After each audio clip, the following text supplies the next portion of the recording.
Hello, this is Jody Matthews, Bible teacher, especially Bible teacher of the book of Revelation. Revelation, simply put. What would your study of the book of Revelation be like if it were free from confusion, apprehension, doubt, and fear? That's what Revelation, simply put, is for. Let's get ready to debunk these end-time myths with sound, solid, scriptural answers, simply put. In today's study, we are going to examine, is the new COVID vaccine the mark of the beast? Part 2. Today in part 2, we're going to address 3 important areas. What should people of faith do if the COVID vaccine is made mandatory at their employment? How was the vaccine developed so quickly, if not the mark of the beast? And a special message to the Black community.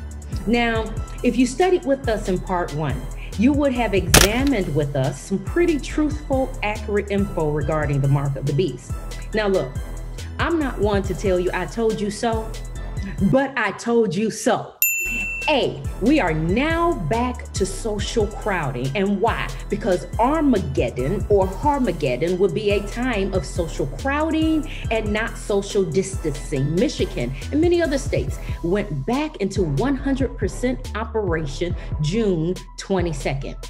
B, this is not the end of the world. And C, this is not the pale horse spoken about in Revelation. Yes, this virus, the COVID virus, has taken millions of lives. In fact, almost 4 million lives worldwide. But the pale horse in Revelation will take billions of lives worldwide.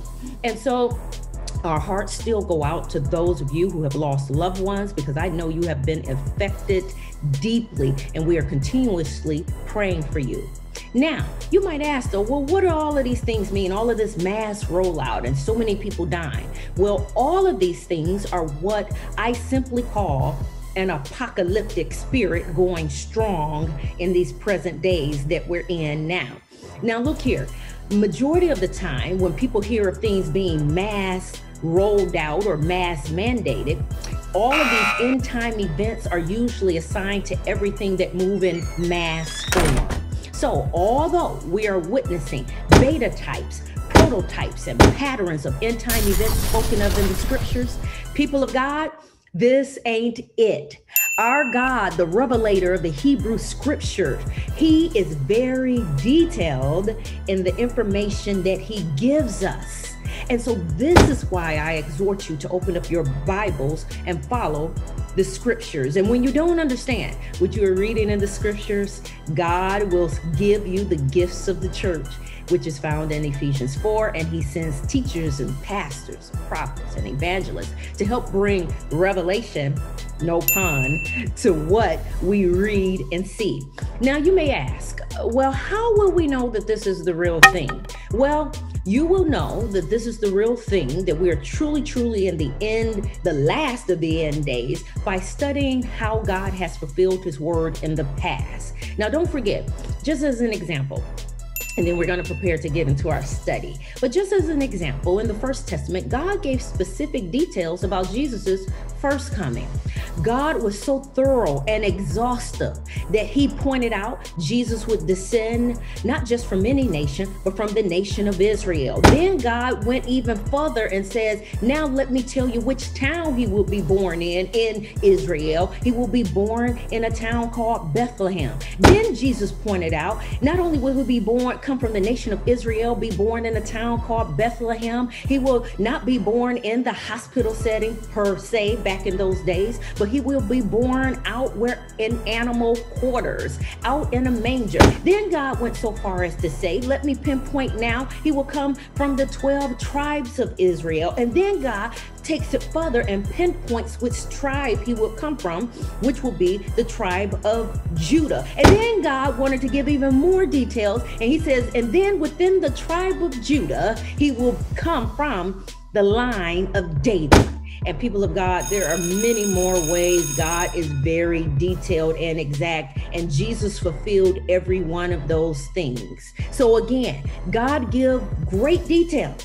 He doesn't miss it to the left or to the right. So therefore, studying the past, whereby God gives great details about Jesus's first coming, God did not forsake us in his second coming, and he gives us revelation about it. So now let's get into part 2 of this study, and let's deal with question 1. What should people of faith do if the COVID vaccine is made mandatory at your employment? People of God, let me first start off and say, you are not the first. I first want to give thanks, or say thank you, to those who are in the first trial. Before this vaccine was even made available to us now on an emergency basis, remember that, the first trial came from adult volunteers, March 16th, 2020, where there was about 45 healthy adults, ages 18 to 55, who bear the brunt themselves to be tested in an investigational vaccine trial.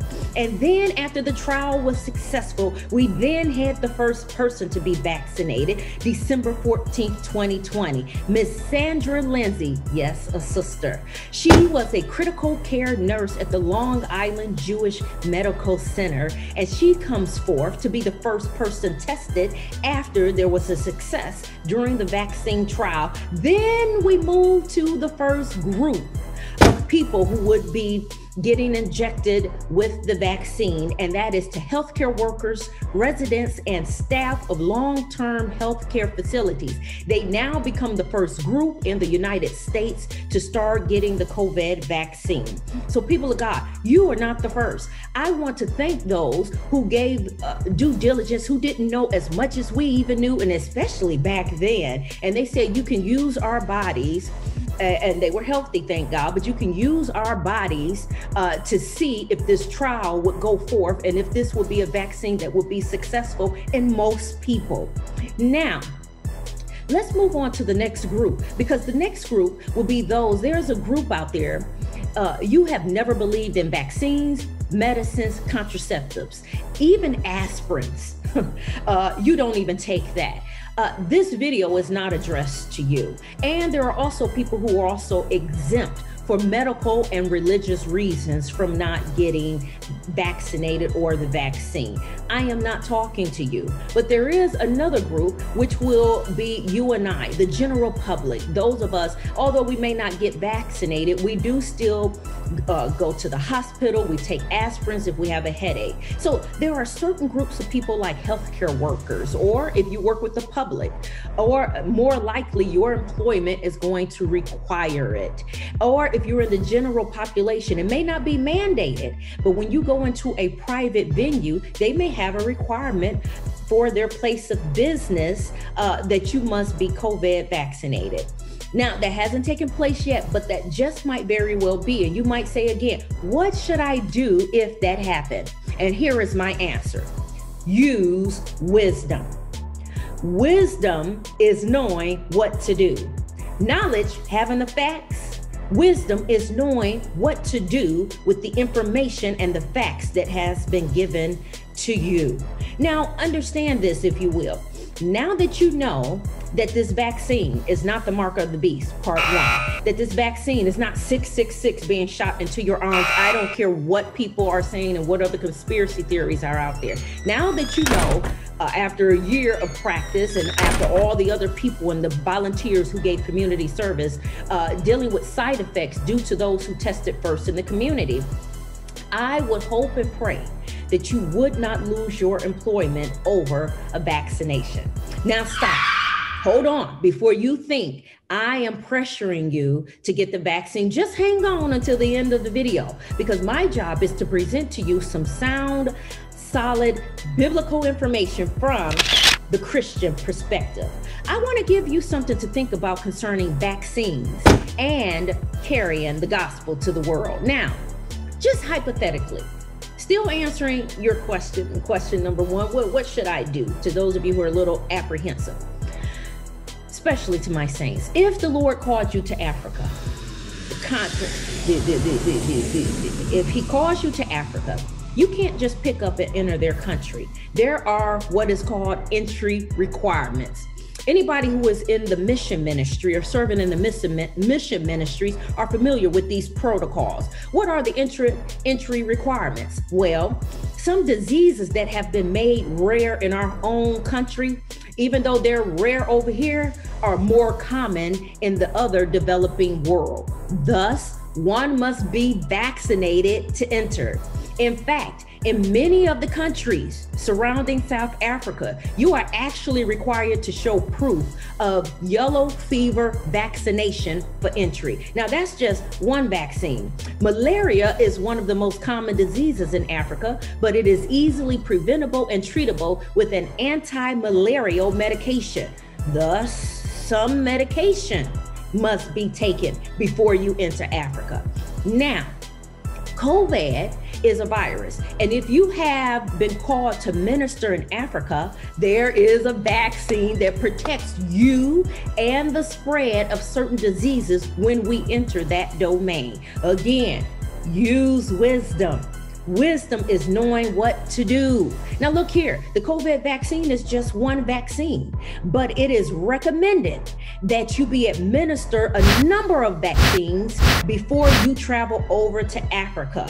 Why? To ensure that you are safe and others are too as you minister face to face with them. They want to make sure you're not giving the virus to people that you're helping out, and a virus is not being transmitted back to you. So, answering question number 1, what should I do if my employment calls on us to take the vaccine? Again, use wisdom. And people of God, I'm talking to people of God, there are other places we would definitely have to be vaccinated and show our vaccine records if we're going there to minister.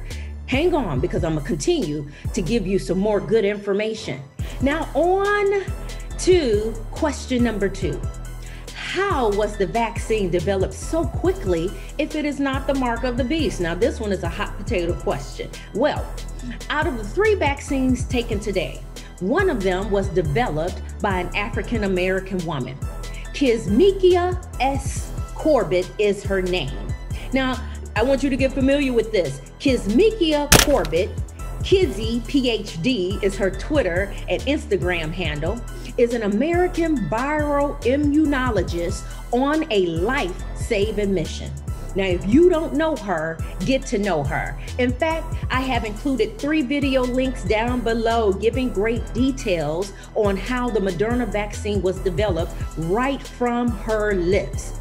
Miss Kizzy PhD, if you don't mind me calling her that. Number 1, she is a scientist and was the scientific lead for the Moderna vaccine. She is a virologist. She is the one who deals with the study of viruses. She was the lead vaccine developer of the Moderna vaccine. She is a sister, Black, and most important, she is a Christian. But in short, a lot of people were asking, including myself, how did the vaccine get developed so quickly? And just taking a little part out of the mouth of Ms. Kizzy PhD. She stated, based on several previous projects, so much research went into understanding how to make a good vaccine for coronaviruses prior to this pandemic. She said, we studied vaccine development in the context of other coronaviruses that helped to fuel this rapid development in the case of the COVID-19 vaccines. We were investigating vaccines for MERS and SARS coronaviruses. Now remember, people of God, the COVID vaccine is known as SARS-2. Well, Kizzy PhD, years prior, was already studying SARS-1, which is closely related to the virus that causes COVID-19.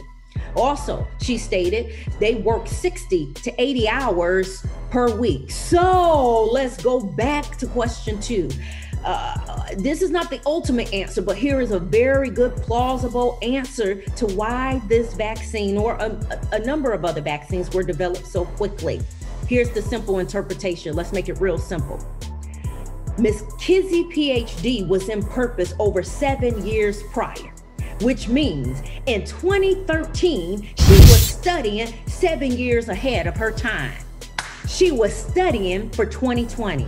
Isn't that what you do when you're in purpose? People of God, especially those of us of faith, this ought to minister to our faith for those of us who have purpose. And then even Kizzy, she stated, I am glad to have used my knowledge and my purpose in this way. My science is based largely in my faith. People of God, it's amazing to see that so many people were coming out even against her, saying all of these myths on speed. She's being paid for this. She's on their side to kill us. And I want to back up and I want to say some things about this. I really want to talk to the people of faith community, to the faith community here. Now, I really want to dive into something before we move forward as we deal with all of the myths that were coming against Ms. Kizzy, PhD, and her development of the vaccine. There are some good men that are tempted to think that there is no one who labors for the cause of God but themselves. And that if it's not them, their spouse, their 2 children, those 4 and no more, God isn't working. Now, talking to the faith community here, this made me think of why people throw out so many myths and we have to debunk those myths. That's the same thing that I'm doing with Revelation, simply put, debunking myths. It made me think of Elijah, the prophet, great prophet of God. But in the word of God, I remember when Elijah got to the point, he really felt he was the only one that was left serving the Lord. Found in 1 Kings chapter 19, verse 14. Elijah the prophet, he was kind of going through his depression state, and he began to state, and I, even I only, am left, and they seek my life to take it away. But I want you to listen at this divine reply. God stated to him, I have reserved for myself 7,000 men who have not bowed their knee to Baal. What this shows is that God says, Elijah, in a gentle way, you are not the only one who are serving me. I have people working on my behalf that you don't even know their names. I have people who are working on my behalf that have not bowed a knee unto Baal. So this shows that in the midst of general corruption and idolatry in the land of Israel, God had many others worshiping him too. And yes, people of God, I don't want to put that, but I want to make valid your concerns. Yes, there is plenty of corruption that has gone forth with this virus, even in the genesis of where this virus started. But I want to encourage you that in the darkest times, could there exist a hidden remnant of true servants of God, even in the midst of developing a vaccine? Could Kizzy have been one of those true servants of God that was hidden until such a time as this? Just because, and I state this very humbly to you, just because it didn't come through your hands doesn't mean God isn't working through someone else's hands to help get the world back on track. And what is getting us back on track? Getting us back to social crowding so that it can move toward the end of the world and end time events and to the coming kingdom and government of Jesus Christ. Again, I have down below 3 videos on Dr. Kizzmekia S. Corbett, where she details the COVID-19 vaccine development. She answers your questions without offense, and she busts all vaccine myths, just like I'm doing with Revelation, simply put. Make sure you go and visit that. It's one more thing I want to share on Miss Kizzy, PhD. It's funny that she made a shirt years ago stating that a black girl will save the world. Well, if I can correct Dr. Kizzy, a black girl did save the world. So thank God for all the scientists who have worked fiercely and played a part to getting us to where we're at today, bringing healing to something that was so destructive. And whether Pfizer or Moderna, both are respected in my eyes, although I'm a little more biased toward Moderna. Now, let's do our Revelation recap. Is the COVID vaccine the mark of the beast? No. And why? Simply because it doesn't fit the description of the scriptures. A, the mark of the beast will be developed and administered by the false prophet and the Antichrist found in Revelation 13, not a black scientist named Kizzy, PhD, or others. B, you will have loss of life, Revelation chapter 13, and not loss of employment if you do not take the mark of the beast. And C, the mark is a mark of worship, devotion to the Antichrist, and not wellness, a shot in the arm. And last but not least, I want to give, and in this video, just on a different note, I want to give a special message to the Black community.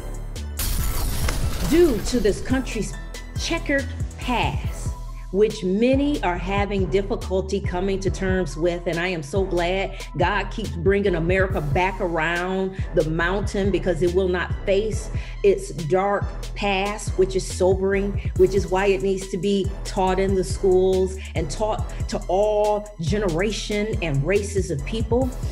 I understand why there is great apprehension, and that is not without good cause. Yes, there was the Tuskegee study. Yes, there are many, even with Black women and healthcare, there are a number of issues. But I want to encourage you in the Lord, okay? I applaud the Black community for not just taking the first thing that's coming out here and for being hesitant. But again, I want us to use wisdom as we deal with the COVID vaccine.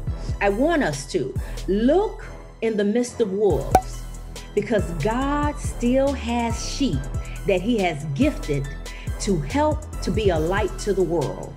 And Kizzy PhD is one of them at a time like this. So, should it become mandated at your employment or for mission travel to take this vaccine, which is one of many vaccines in the world that we will have to take, be wise, because there are options. People of God, people of faith, do your research, see the ingredients, examine all the people who have taken it and read their side effects. Then consult your doctor and others that you trust. You know your health concerns. You know the health issues that you have even before taking the vaccine. So let me encourage you. I understand that you don't like this government, but I want to encourage you in the Lord that there is a government that is coming that you will be able to trust. This is best known as the 1,000-year millennium kingdom of Christ found in Revelation chapter 19. And guess what, folks? It will be an out of this world experience when Jesus comes down and puts the government on his shoulders. That's the book of Isaiah. So until next time, Revelation, simply put, debunking end time myths, giving solid biblical answers. See you in the next Revelation video.